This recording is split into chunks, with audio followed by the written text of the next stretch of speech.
안녕하세요. 연세 듣는 내과 김지현입니다. 기본적으로는 사실은 효과가 있을 수가 없죠. 근데 효과가 있는 경우가 있어요.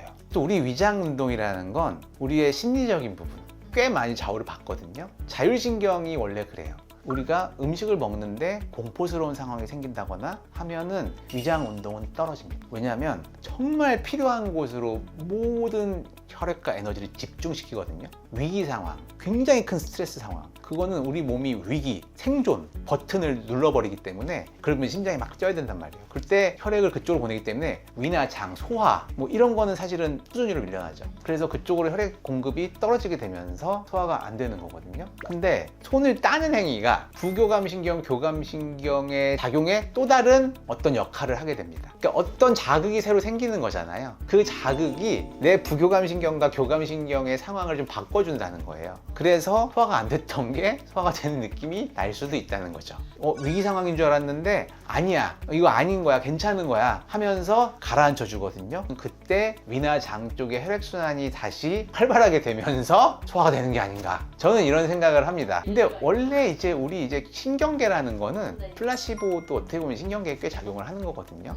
그리고 이거 따면 까만 피가 나와요. 그럼 다들 이제 이것 봐, 이거 빼내야 돼, 이게 까맣게 나올 줄 알았어. 근데 원래 우리 손끝 발끝은 우리 제일 먼 쪽이잖아요. 이쪽이 원래 좀 피가 까매요. 멀쩡할 때 따도 까만 피가 나와. 근데 그거는 아무도 모르죠. 왜냐면 멀쩡할 때는 아무도 안 따잖아요. 그렇죠. 네, 그러니까 항상 안 좋을 때만 따니까 멀쩡할 때도 까맣고 안 좋을 때도 까만데 우리는 안 좋을 때 까만 것만 매일 보니까 안 좋을 때 따니까 까맣구나, 이렇게 좀 착각들을 하는 게 아닌가 싶어요. 명절에 소화가 안 될 땐 좀 가벼운 운동을 좀 해주면 좀 소화에 도움이 되고, 그리고 안 먹어야 된다. 소화가 안 된다는 건 위염, 식도염, 십이지장 궤양, 장염 이런 것들이 미세하게 생기면 다 소화가 안 되거든요. 처음에 가벼운 장염이나 가벼운 위염, 식도염은 그냥 쉬게 해주는 것만으로도 어느 정도 회복이 됩니다. 비슷해요. 아마 장염 걸려보신 분들은 알 거예요. 이제 대장 쪽에 염증이 생기면 통증이 좀 많이 오고요. 소장 쪽에 염증이 생기면 구토, 메스꺼움 이런 게 많이 생깁니다. 그래서 초기에는 막 계속 토하고 그러다가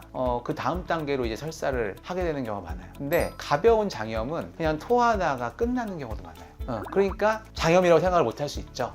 그래서 설사를 꼭 안 하더라도 장염을 항상 의심을 해야 된다. 그게 이제 일시적인 소화불량을 일으킬 수 있죠. 근데 이 자율신경은 우리 어떤 심리적인 부분, 거기에 굉장히 큰 영향을 받습니다. 그게 이제 잔소리가 됐든 어떤 폭언이 됐든 욕설을 듣든 우리 몸은 그걸 듣는 순간 굉장히 위기의식을 느낀단 말이에요. 근데 이제 그럴 때는 교감신경이 확 항진되면서 위나 장 쪽에 혈액순환이 떨어지게 됩니다. 그래서 일시적으로 좀 소화가 안 될 수 있어요. 그런 음식을 먹을 때 받는 스트레스라든지 그 주변 상황들이 분명히 우리의 소화에 영향을 미칠 수 있다는 겁니다. 그래서 음식을 먹을 땐 항상 기분 좋게 먹어야 된다. 서로 기분 좋게. 탄산은 사실 느낌만 주는 거예요. 가스가 막 많잖아요. 가스를 먹으니까 가스가 다시 나오는 거거든요. 근데 그거를 음식이 소화가 돼서 나온다고 착각을 일으키게 돼요. 기분에 영향을 미치는 것이 실제로 큰 영향은 없다 생각합니다. 또 담낭 쪽 문제, 그리고 급성 충수염, 명절에 이것도 많이 나와요. 근데 이게 뭐 명절이라 생겼다라고 하기는 어려운데, 근데 걔네들이 문제를 일으키면 역시나 식후에 불편해요. 그리고 맹장에 문제가 생겨도 충수염인데 오른쪽 배가 아픈 맹장염이래, 이런 거 다들 알고 있는데 초기 증상은 오른쪽 배가 아픈 게 아닙니다. 명치, 답답함, 소화장애, 약간의 근육통, 이게 이제 초기 증상이거든요. 그래서 사실은 체한 느낌이랑 크게 다르지가 않아요. 차이점이 있다면 감기 걸렸을 때처럼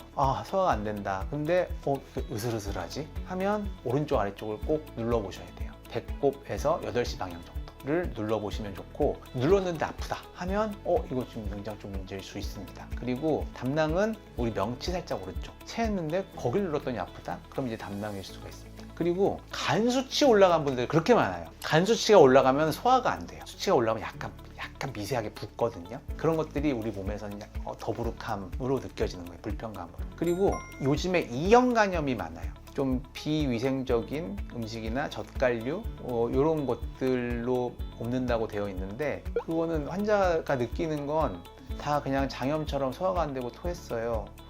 배가 불편해 이렇게 오시거든요. 혹시 몰라서 피 검사를 한번 해보자 해서 했는데 간 수치가 뭐 한 10배 이상 이제 올라가거든요. 그러면 그리고 이형간염은 법정 전염병이라서 신고도 들어가야 되거든요. 그래서 빨리 진단하는 게 중요한데 그래서 그런 부분들도 조금 생각을 해보셔야 된다. 그러니까 일시적인 소화불량은 우리가 이제 가벼운 산책이라든지 좀 바깥바람을 좀 쐬고 그리고 한두 끼 정도 좀 굶어주는 것만으로 충분히 해결이 됩니다. 증상이 조금 지속된다. 그리고 내가 컨디션이 조금 떨어진다. 으슬으슬하다. 뭐 이런 느낌이 있으시면 꼭 병원에서 진료를 보셔야 될 것 같습니다.